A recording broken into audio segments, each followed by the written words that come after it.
No. Me sale grabando aquí ya.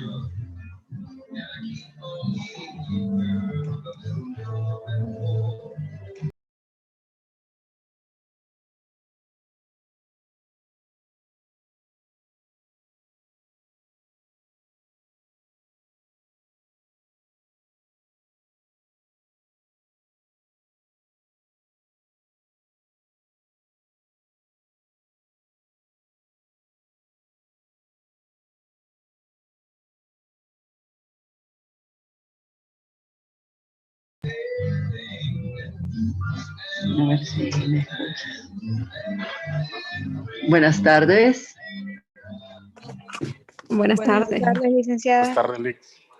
Buenas tardes, Lee. Siento un poco de retraso, mi computadora me estaba dando problemas, a veces me pone lenta. ¿Qué tal, chicos? ¿Cómo vamos?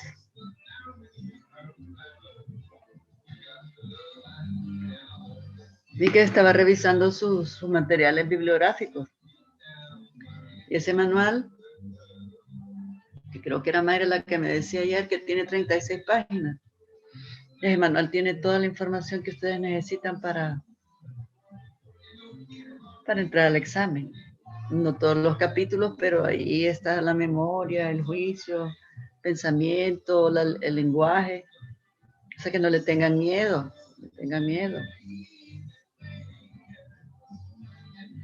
Porque estaba pensando yo que si no tomaron notas, que si no han leído el capítulo de Carlson, el que los puede sacar de los apuros, es ese material de la exploración de las funciones mentales.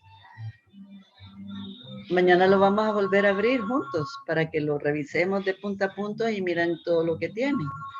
Todo lo que tiene toda la información que necesitan para entrar al examen. Tiene todas las funciones mentales, solo que no van a entrar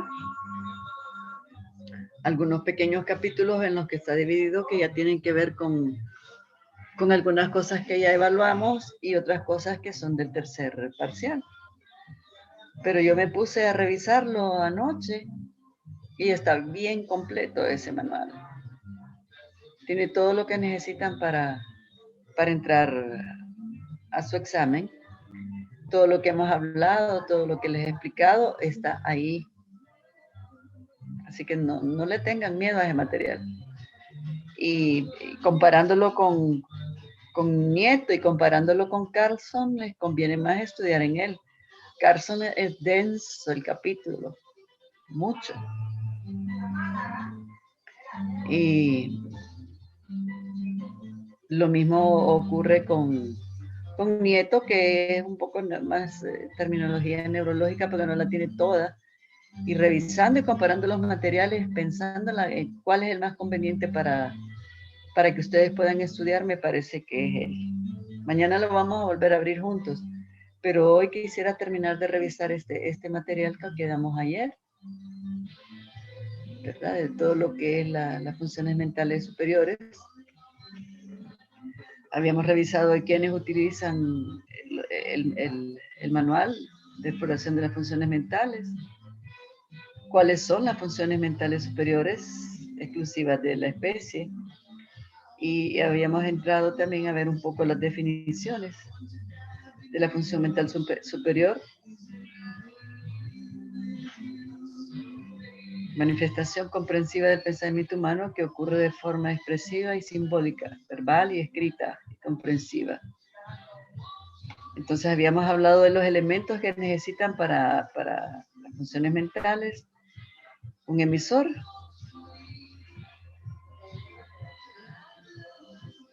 un medio, en este caso el lenguaje, y un receptor, que es el que recibe el mensaje y lo decodifica, transformándolo ahí en su cerebro en ideas que tienen un significado. También hablamos de las zonas neuroanatómicas implicadas, los dos hemisferios, pero en lo que concierne al lenguaje, habíamos hablado que está más implicado el izquierdo, y lo que refiere a la praxis está más implicado el hemisferio derecho. Entonces, cuando estamos hablando de los de las zonas neuroanatómicas del lenguaje, es más el trabajo del hemisferio cerebral izquierdo, junto con sus zonas particularizadas, lóbulo frontal temporal, donde se encuentran las zonas de Wernicke y Broca, la corteza de la ínsula, el núcleo caudado y los ganglios basales. Con lo que yo en esta parte aconsejaría volver a revisar una lámina del cerebro, ver dónde está ubicado cada uno de las zonas neuroanatómicas, lóbulo frontal, el lóbulo temporal, el área condensada de Broca y de Wernicke, donde está el núcleo caudado y los ganglios basales en una lámina. Y yo se las mandé y ahí están en el libro de Nieto, hay muchas representaciones gráficas del cerebro para tener una ubicación de las zonas especializadas. También hablamos de los neurotransmisores que están implicados en todas las funciones mentales superiores. Hablamos de la dopamina, que es la encargada de las cogniciones y el aprendizaje. Hablamos de la acetilcolina, que está implicada en la ejecución, en la motricidad. Para escribir, por ejemplo, para hablar, está implicada la ACH, acetilcolina. Y para la motivación, el interés que pongamos en realizar nuestras funciones mentales, también está implicada la noradrenalina, que motiva y hace que tengamos interés por el lenguaje, por el pensamiento y por la praxis. Cada vez que nosotros estamos en cada una de las funciones mentales superiores, por supuesto que estarán involucrados todos estos neurotransmisores trabajando en su conjunto, ¿verdad? Irrigando todas las zonas cerebrales especializadas.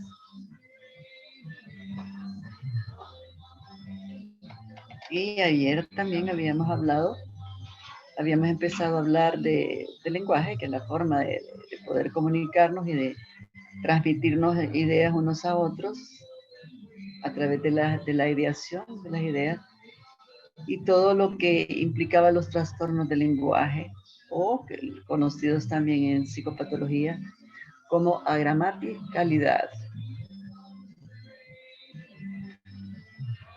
El primer conjunto de los trastornos del lenguaje habíamos hablado que están dentro de las anomias.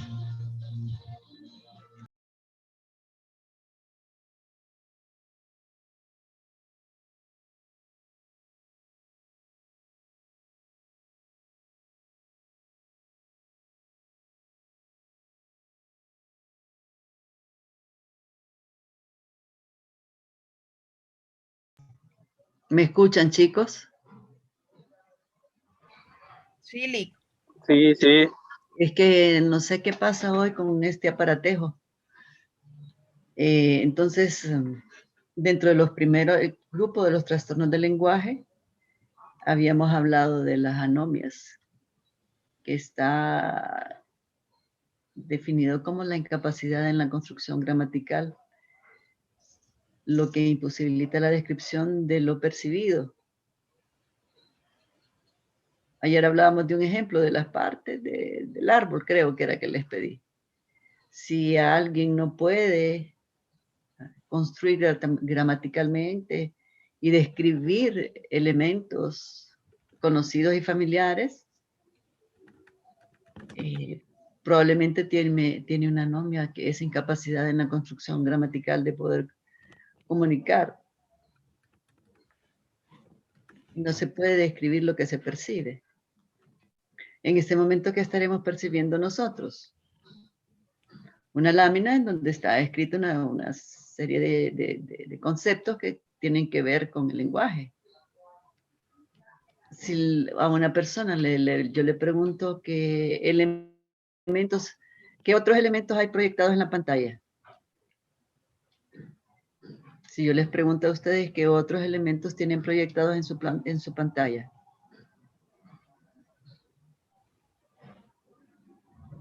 No se me queden callados, hijos, hijas. Participen conmigo, porque estoy tratando de poner en práctica, repasando contenidos nuevos que necesitan manejar. ¿Se acuerdan que cuando hablamos del aprendizaje, una de las cosas y las condiciones de las condiciones es justamente el repaso para poder fijar las ideas en la memoria? Entonces, ¿qué otros elementos podemos describir en la pantalla? Palabras. Palabras, ¿qué otros elementos hay dentro de esa pantalla que están visualizando? Está una ventana, la ventana de la computadora suya en este caso, ¿verdad? Uh-huh. En mi caso, también puedo visualizar algunas partes de mi pantalla del celular porque estoy conectada desde el celular. Puedo ver, ¿qué más puedo ver? ¿Verdad? La hora estoy viendo, por ejemplo. Uh-huh. No puedes visualizar lo que los demás podremos visualizar, que es un listado en donde están todos ustedes. Ahí aparecemos la licenciada. En este momento tengo a Alejandra López. Aquí tengo en mi pantalla una columna en donde están todos los alumnos que están participando en la clase. Puedo visualizar que hay 25 participantes. Yo no los puedo visualizar, solamente si acceso allí. Uh-huh. Sí, porque la pantallita del celular es bastante pequeña, ¿verdad? Entonces, me imagino que tú estás concentrada en visualizar Solo su pantalla puedo ver. la pantalla con la información que está proyectada ahí. Exacto.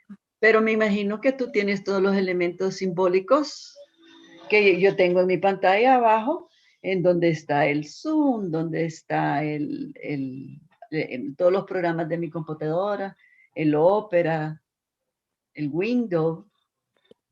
Y en la parte de arriba mi pantalla tiene todo lo que yo puedo hacer con ella. Los archivos para cambiar de información, irme hacia el inicio, insertar diseños. Entonces, en la parte alta de mi pantalla yo tengo una serie de información en la parte alta azul que me permite a mí manejar esta computadora. Y en el centro, por supuesto, que tengo la visualización de toda la información que estamos hablando, que me permite a mí describir lo que estoy percibiendo. Si no pudiese hacer eso, estaría con un síntoma muy grave de incapacidad en la construcción gramatical, de poder comunicar y describir las cosas que yo percibo, y se convertiría en anomia. Anomia. Y como yo decía ayer, es un síntoma de la pérdida progresiva de las capacidades de poder describir las cosas. Síntoma de demencia. Los que tienen la demencia ubicada en las frontotemporales se llaman Alzheimer. El deterioro cognitivo progresivo de la enfermedad de trastorno del Alzheimer es del lóbulo frontal temporal. El Parkinson, en donde están los temblores motoros y se altera la motricidad y se altera el pensamiento, tiene más ubicación temporal parietal. O sea que las demencias, cuando nosotros las estudiamos en las imágenes, ya sea en las tomografías o en las resonancias, nos van diciendo también cuáles son las áreas cerebrales que se están deteriorando y en donde hay necropsia neuronal, ¿verdad? Hay muerte de las neuronas y que por eso se considera que cuando esto inicia es irreversible. Aunque pueden haber áreas sustitutivas en el cerebro, la sustitución en la plasticidad cerebral, que nos permiten hacer un reentrenamiento, un reaprendizaje, pero cuando de repente las demencias están ubicadas en los dos hemisferios, que la muerte neuronal y el deterioro en los axones, que ya no transmiten la información y no dejan pasar los neurotransmisores, ahí ya no hay nada que hacer. Todavía no hemos encontrado las formas de hacer sustitución de neuronas, por ejemplo, ¿verdad? Todavía no lo sabemos. Hay investigaciones que están en eso, con nuevas células parece increíble, pero uno de los cerebros que se utilizan muchísimo para implantar neuronas nuevas son los cerebros de los cerdos, en implantes neuronales que se están trabajando para ver sí puede haber una sustitución neuronal, que hasta la fecha no lo hemos logrado. No podemos todavía curar las demencias en la medida en que no podemos introducir nuevas células al cerebro para que se conecten y haya sustitución. Podemos hacer sustitución de otros órganos del corazón, ¿verdad? Podemos hacer trasplantes de riñón y otras cosas, pero aquí todavía nosotros, la neurología no ha llegado hasta ese punto de evolución de poder detener, por ejemplo, una anomia. Una vez que las células neuronales del lóbulo frontal temporal empiezan su deterioro y su necropsia. Entonces, la anomia es una de los trastornos más graves, ¿verdad? Porque ya no permite describir los eventos, ni las cosas, lo que está en el entorno. De ahí hay otro grupo que son las afasias. Habíamos hablado de la afasia de Wernicke, en donde aquí el trastorno del lenguaje es la incapacidad de comprensión del habla. Disminución ideática lo acompaña la afasia de Wernicke, ¿verdad? Entonces, lo que pudiese estar exponiendo una persona a los que tienen afasia de Wernicke, no entienden, pierden la capacidad de comprender el lenguaje hablado, y también se caracteriza esa fase de Wernicke por una disminución en la producción de las ideas. Existe otra fase, que es la fase de Broca, que es la incapacidad motora expresiva, cinética del habla y la escritura. Broca está en los lóbulos, el lóbulo temporal, ¿verdad? En donde se hace la ejecución motora de la praxia, tanto hablada como escrita en el caso del lenguaje. Y había una tercera, que es la fase de conducción, que en donde dijimos que la lesión se encuentra en el puente que une estas dos grandes estructuras, Wernicke y Broca. Entonces, cuando la lesión está en este puente, aparece la fase de conducción y van a aparecer síntomas de las dos afasias mencionadas, tanto la de Wernicke como la de Broca. Existe una cuarta afasia, que es la anómica, que es la incapacidad mimética en el lenguaje, de tener expresiones miméticas en el lenguaje. Incapacidad, por ejemplo, de poder leer la mimética de la risa, del llanto, de la angustia, de la preocupación, ya no se pueden expresar, con lo que también aquí hay un problema de lenguaje. Después aparece una fase nominal, que ahí hay afectación aislada de la vocación de los nombres, de las cosas y los vocablos. Permítanme que suena mi teléfono, no sé, muy insistentemente. Ya regreso.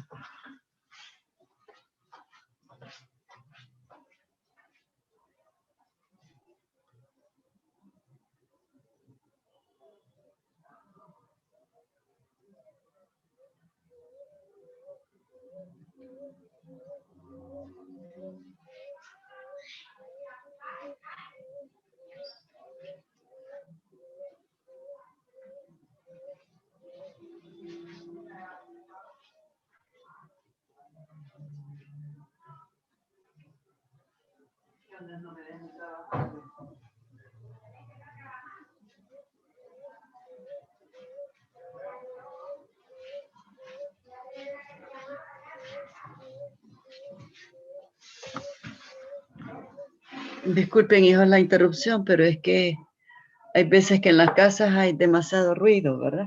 Y hoy es la mía.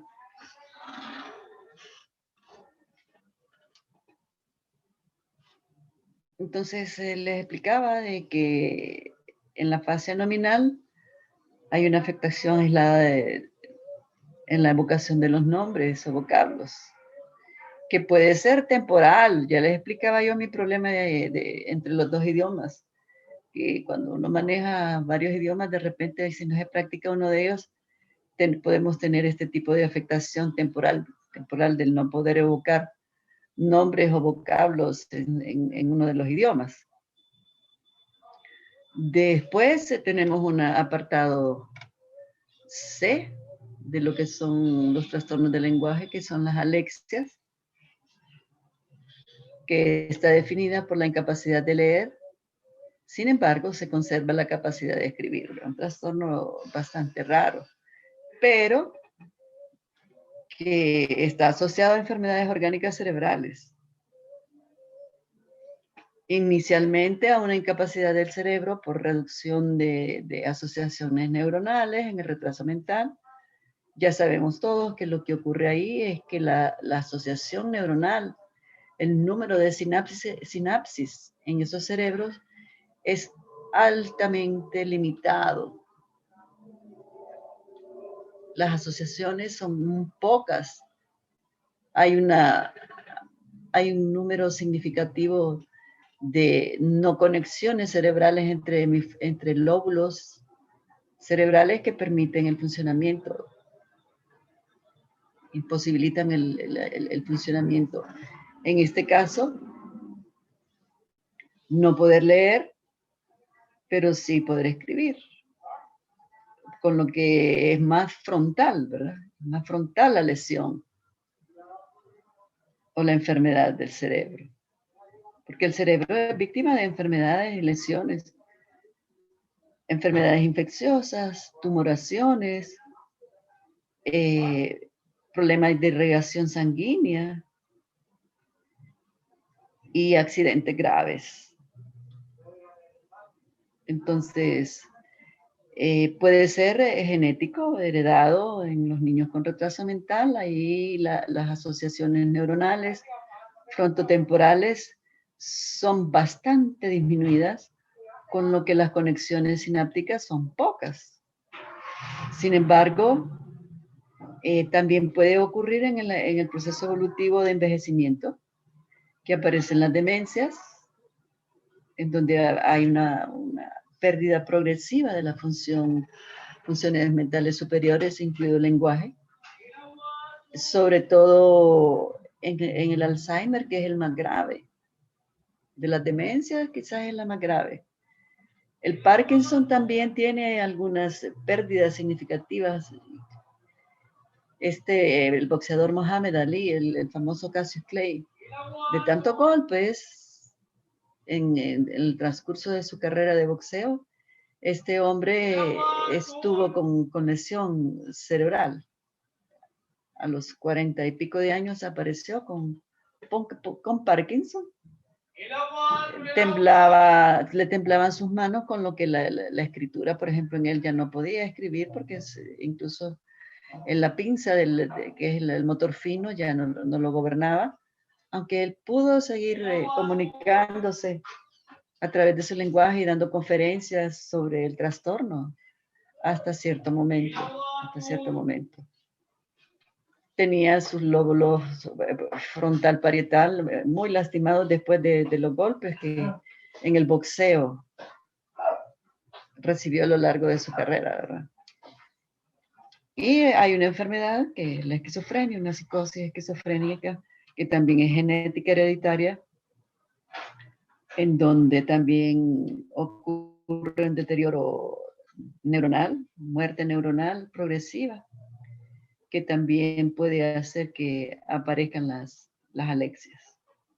Entonces, estos tres anomias, afasias y alexias, son los trastornos del lenguaje,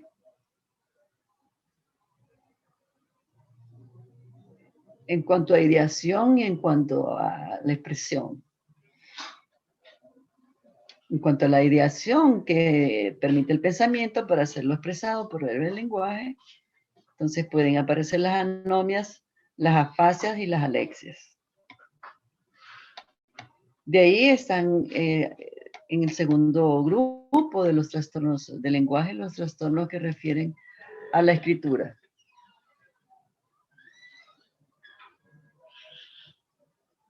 En la primera agrupación de los trastornos de la escritura están las dislexias,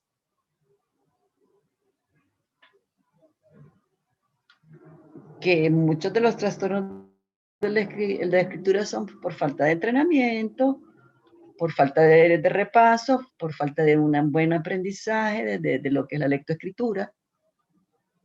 y de alguna manera se expresan. El aprendizaje inadecuado e impropio de la gramática y del lenguaje aparecen en las distorsiones disléxicas. Entonces está la dislexia superficial, errores en la forma visual de palabras y números. Más aparece en lo que es el lóbulo temporal, lesiones del lóbulo temporal. Las dislexias fonológicas, dificultad en la lectura de palabras poco familiares. Ayer hablábamos de los También parietal, licenciada. Es que como la zona de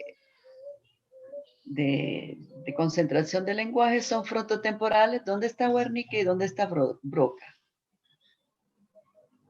Por eso yo les dije que hicieran un dibujo del cerebro y que lo pintaran y para que tenerlo ahí a mano y manejar el mapa, lo que conocemos, el mapeo cerebral. Yo lo mantengo el mapeo cerebral en mi cabeza, en mi mente, lo tengo pintado incluso, ¿verdad? Pero usualmente el resto de la gente no tiene el mapeo cerebral incorporado. Pero yo les pregunto a ustedes, ¿en qué lóbulo queda Wernicke?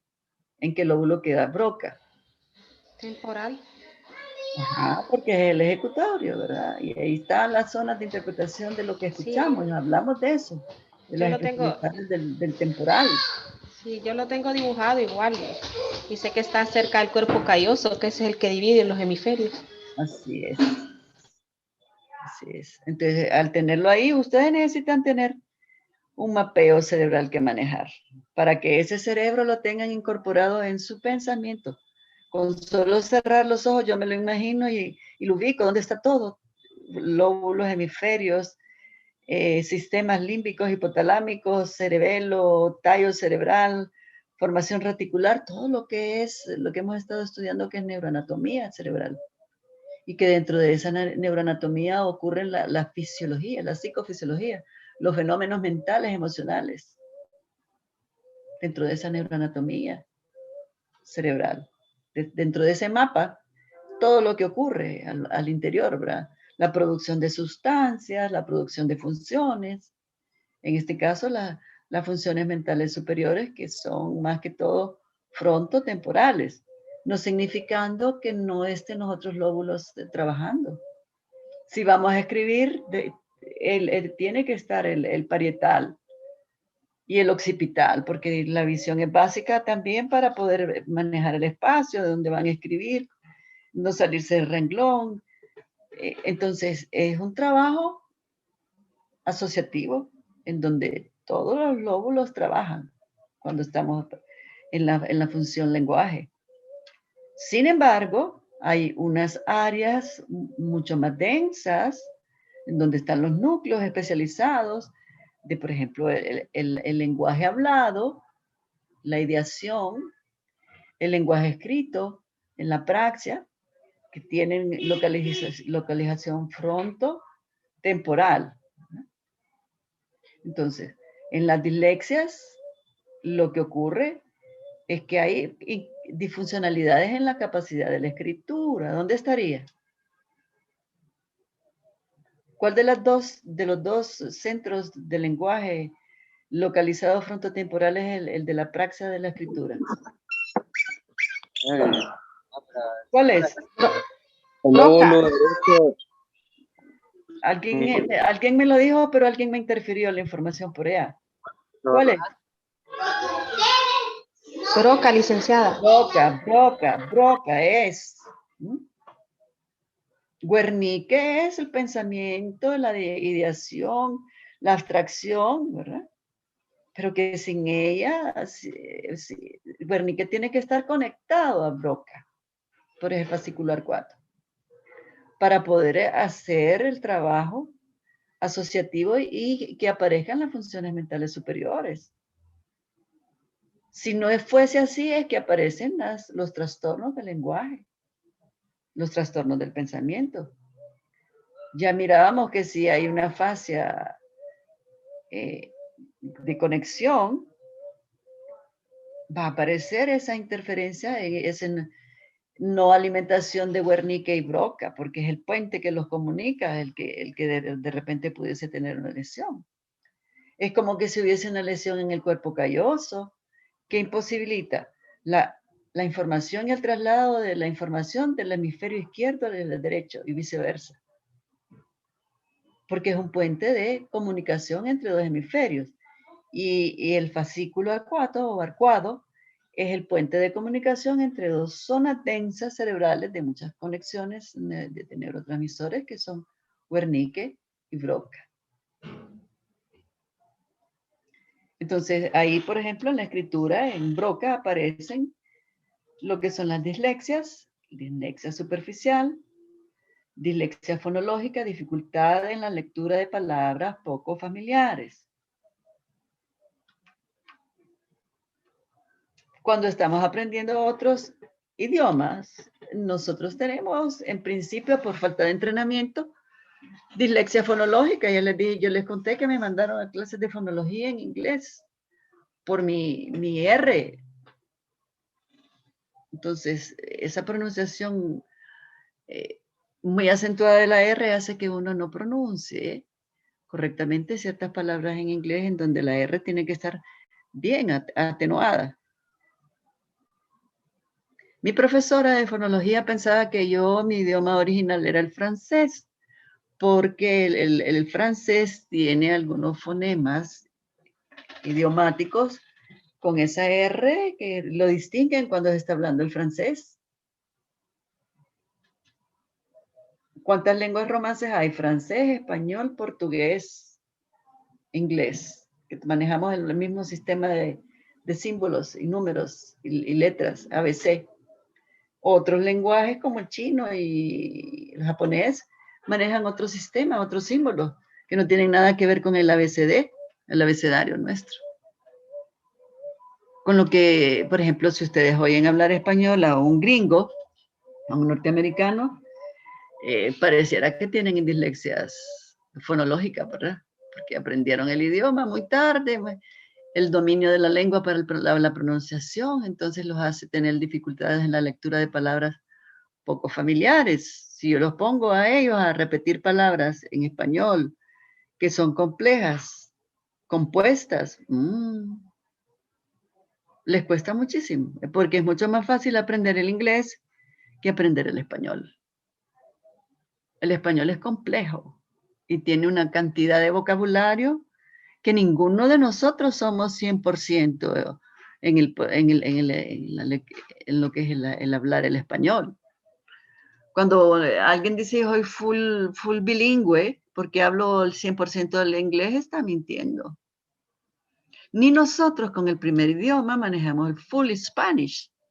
Pues no conocemos todas las palabras del español, es riquísimo. Un diccionario del vocabulario de la lengua española, difícil aprenderse todo el vocabulario que en español existe y en todos los idiomas. Entonces el full es mentira. Full bilingüe, mentira. Fully English, fully Spanish, mentira. ¿Qué manejaremos de los idiomas? 2/3 y hay 1/3 que está enteramente en blanco dentro de lo que es el conocimiento de las palabras. Entonces por ahí aparecen otro tipo de dislexias como la dislexia del deletreo. Ya habíamos hablado que hay una inmadurez al principio y que solo podemos leer en forma deletreada. Primero, segundo grado, es normal. Pero ya en quinto, sexto, primer curso, el que lee deletreado tiene una dislexia del deletreo dentro de los trastornos de la escritura. En la dislexia directa puede leer, pero no comprende en su idioma. Porque nosotros podemos leer portugués, podemos agarrar un libro en portugués y empezar a leerlo y pronunciarlo. Pero ¿cuánto de lo que vamos leyendo en un libro de portugués podremos entender?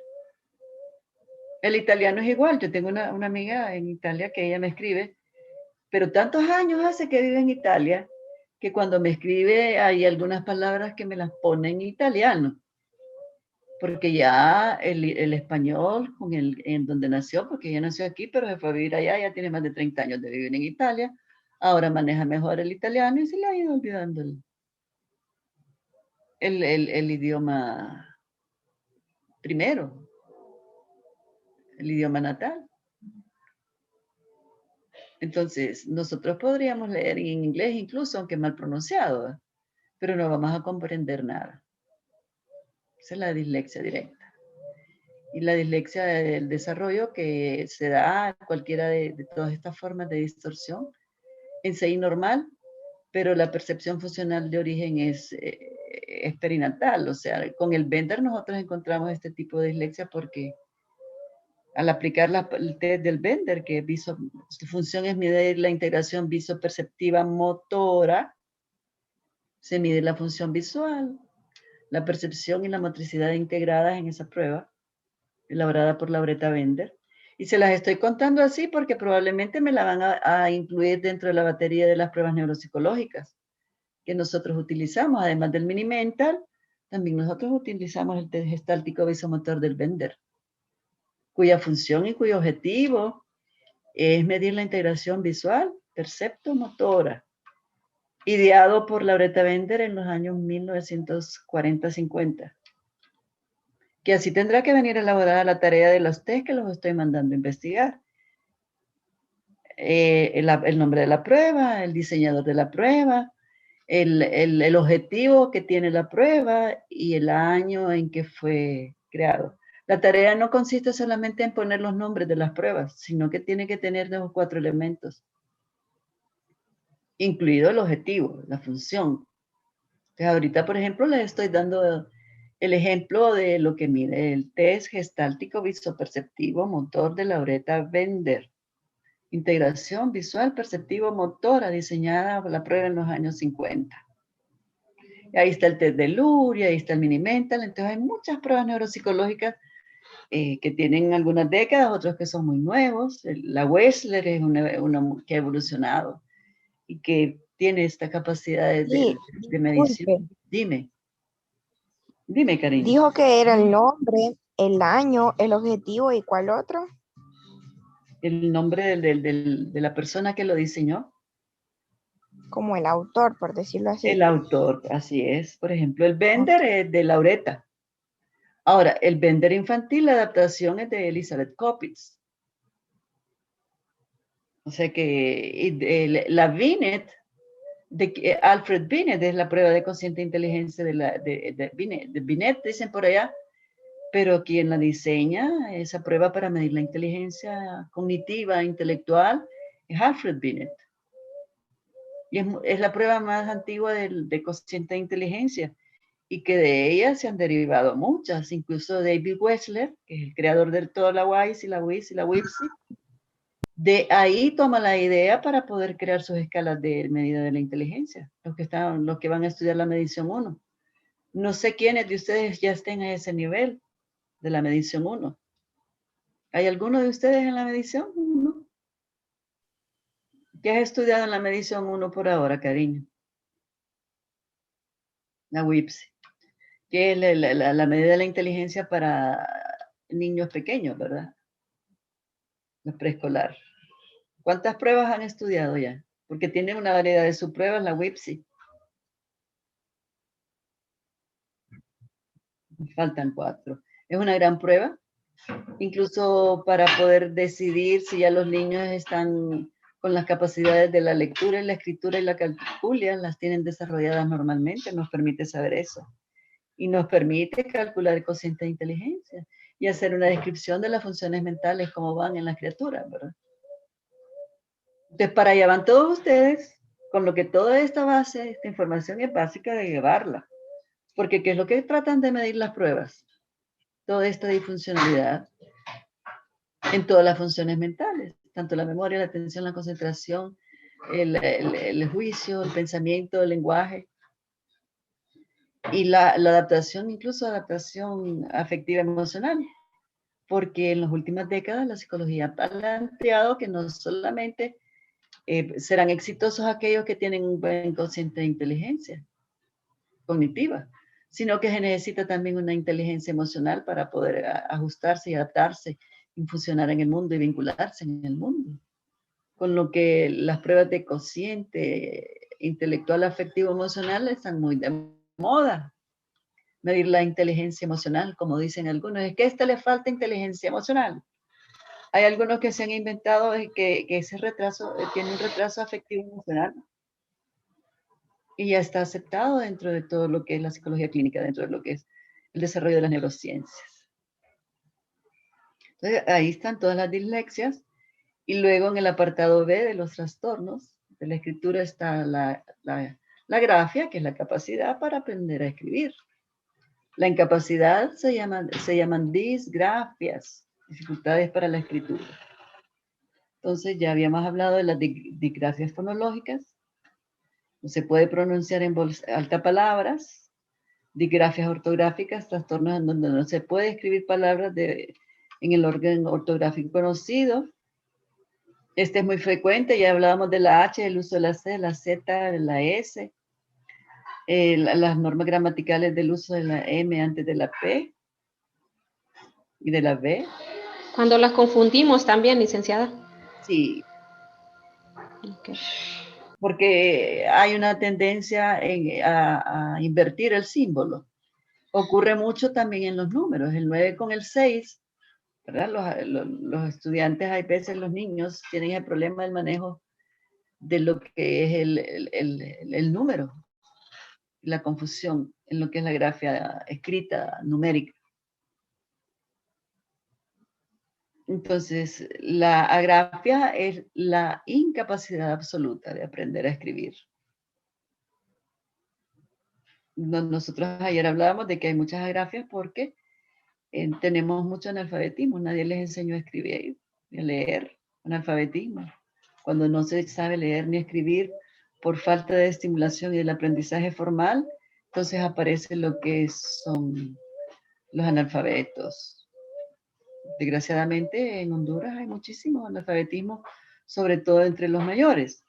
Una de las graves preocupaciones actuales es qué es lo que va a ocurrir en este momento con el aislamiento social y el retiro de todos nuestros niños de las aulas. ¿Qué rezagos van a haber? ¿Qué disfuncionalidades mínimas van a aparecer en la medida que el profesor no está ahí para poder corregir las distorsiones que pudiesen darse en el aprendizaje de la lectura, de la escritura y de la calculia? Entonces, el que no puede aprender, incluso estimulado y estando en el sistema de aprendizaje formal en las escuelas, y el que no puede aprender, probablemente tendremos que determinar qué tipo de retraso mental tiene. Por esa incapacidad de asociaciones neuronales limitadas que hay a nivel de los lóbulos frontotemporales y que imposibilitan en el retraso mental el poder aprender estas formas de lenguaje y de escritura y menos de la comprensión de lo que se lee. Entonces había un C, que ahí creo que fue que nos quedamos ayer, en lo que es la calculia, que es la capacidad de aprendizaje y del manejo del lenguaje numérico y de las operaciones aritméticas. Hay algunos que tienen más dificultades con algunas operaciones aritméticas que con otras.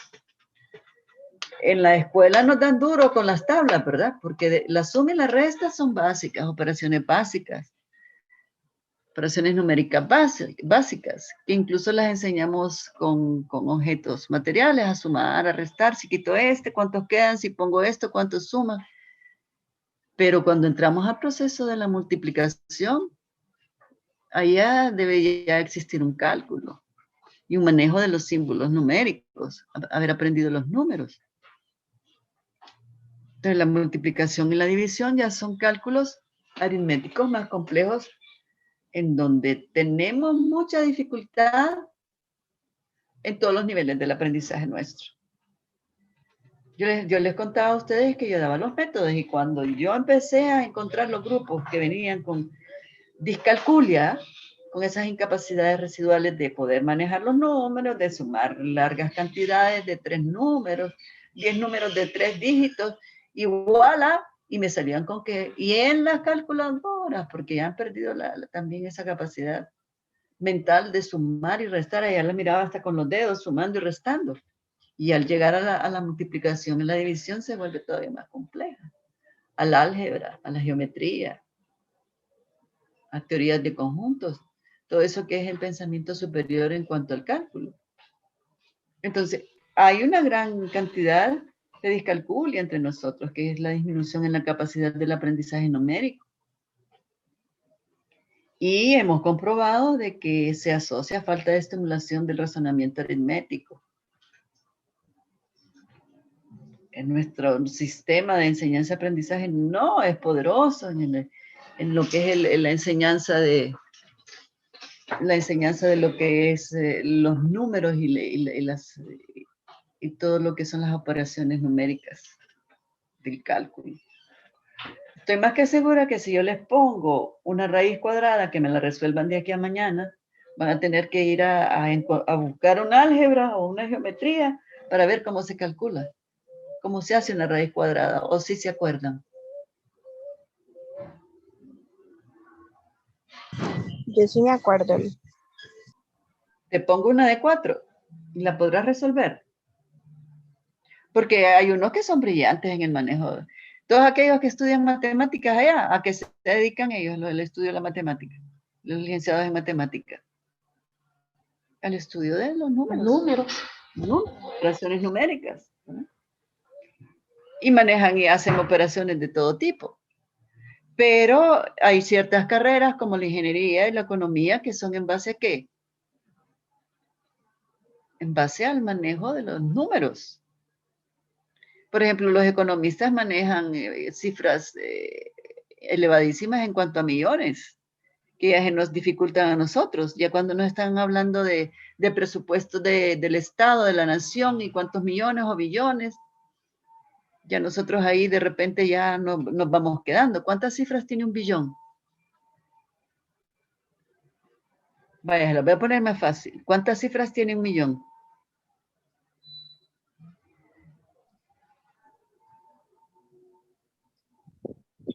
Son 7. Y 1. 6, 7, si ya es un número complejo. 12 millones tiene 7. 5 millones tiene 6, ¿verdad? Ahora, si ya nos vamos a los billones, como que ya. Y la multiplicación billonaria, fíjense que ni las calculadoras las aceptan a menos que tengan una calculadora científica. Entonces, usualmente toda la cultura nuestra es ligeramente discalcúlica porque no manejamos todas las operaciones aritméticas. Pero bueno, avanzamos hasta donde nuestras ciencias nos permiten. Pero ustedes tienen que aprender a manejar cálculos porque las pruebas, la psicometría en general se maneja con números y tiene una curva de probabilidades, una curva de distribución de probabilidades que uno tiene que aprender a leer. Incluso los números negativos hacia la izquierda, los positivos hacia la derecha, ¿verdad?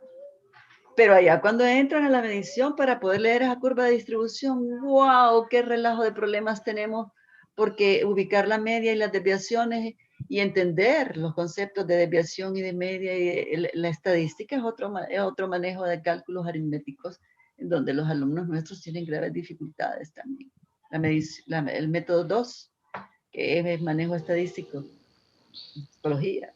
En la composición química también del cuerpo, licenciada, a mí me salió un ejercicio y me dejó así como que, ¿qué? Sí, porque, por ejemplo, ¿qué significa H2O? ¿Qué Agua. fórmula es eso? Agua. Ajá, ¿y qué significa el 2 ahí? H2, dice. 2, Es el componente. Son moléculas de hidrógeno. 2 de oxígeno. Y uno H2, de carbono. Algo así. no. H2O, No. oxígeno. 2 de hidrógeno y 1 de oxígeno. Así mismo, igual, así es. Entonces, todo eso, bueno, H2O. H2O, hidrógeno y oxígeno, que son los componentes del agua, pero implica 2 moléculas de hidrógeno y una de oxígeno. Allá cuando van al examen de aptitud, ese examen de aptitud vocacional que aplican a los que van a entrar a la universidad, ¿cuántos se quedan por no manejar lo que es la cultura general, verdad? Entonces, discalculia, todos padecemos un poco. Solo los expertos en cálculo, ¿verdad? Ahora, la calculia es la incapacidad total del aprendizaje de la aritmética. Y está asociado a varios trastornos, retardo mental, trastornos orgánicos cerebrales frontotemporales, disfunciones cerebrales mínimas, déficit de atención con hiperactividad. Los niños que padecen del DDH tienen problemas de calculia. Pueden ser acalcúlicos y no aprender cálculo, ¿verdad? Grave problema para los que están en los aprendizajes formales y que aspiran a tener títulos.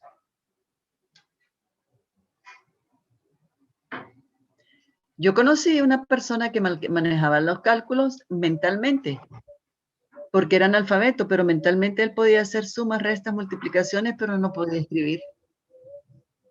Y cuando uno le ponía a nivel de la grafía, cálculos, ya no los podía hacer, solo mentales. Vendía huevos, por cierto. Vendía huevos, entonces había aprendido a manejar los elementos, ¿verdad? La teoría de los elementos. 1 más 1 más 1, 2 menos 1, toda la teoría de los elementos. Y él podía hacer esos cálculos en su puesto de mercado en la huevería. Pero ya llevar los cálculos a nivel gráfico, escribiendo, ya no se le daba, ¿verdad? De aquí Licenciada, ¿podría repetir las asociaciones otra vez? A retardo mental, RN. Aquí. Trastorno orgánico cerebral por deterioro. Disfunciones cerebrales mínimas por inmadurez en algunos de los lóbulos. Y el déficit de atención con hiperactividad. DAH. Allá lo ponen TDAH, ¿no? H. Trastorno de déficit de atención con hiperactividad. Entonces, una vez más, retardo mental, trastornos orgánicos cerebrales, disfunciones cerebrales mínimas y el déficit de atención con hiperactividad. Tienen que aprender a manejar las siglas, que es otro, el pensamiento sintético. Así como les puse ahí a los neurotransmisores que tienen sus siglas, tenemos que aprender a manejar siglas en la psicología. TOC, trastorno orgánico cerebral. RM, retardo mental. DCM, disfunción cerebral mínima. Que no es lo mismo que DSM, ¿verdad? Que es el manual. Diagnóstico, diferencial, estadístico de la APA. Entonces tenemos que aprender muchas cosas. Las ciencias implican el aprendizaje de muchísimas cosas. Y el que no está dispuesto a sentarse, a estudiar y aprender, difícilmente maneja su ciencia. Entonces, para que vayamos terminando, quedan los trastornos del habla, difonía, ronquera, que es la afección local del receptor. Dislalia, cambio en la pronunciación de una consonante, R. Es con la que LR, que son las más frecuentes, en donde la fonación errónea del efecto de la lengua, ¿verdad? Problemas de efector, lengua que no puede pronunciar. Dislalias. El tartamudeo, que todo el mundo lo conoce, trastorno de la coordinación motora durante el habla, o ese problema funcional, a veces, de la lengua, el frenillo que llaman, o a problemas psíquicos, ansiedad, miedos, temores que los niños tienen de poder expresarse. Y por último están las disartrias, que es la incoordinación del aparato fonador de origen neurológico, donde hay parálisis de algunos nervios craneales y faciales, lingual, y que aparece en el Parkinson, en la enfermedad de Parkinson. El nervio de la lengua está involucrado en la disartria.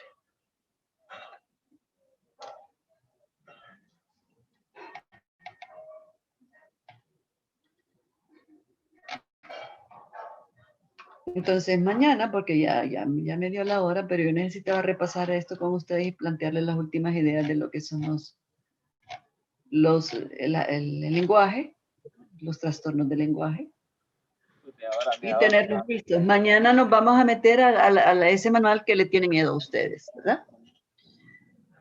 Ok, me detengo aquí, hijos.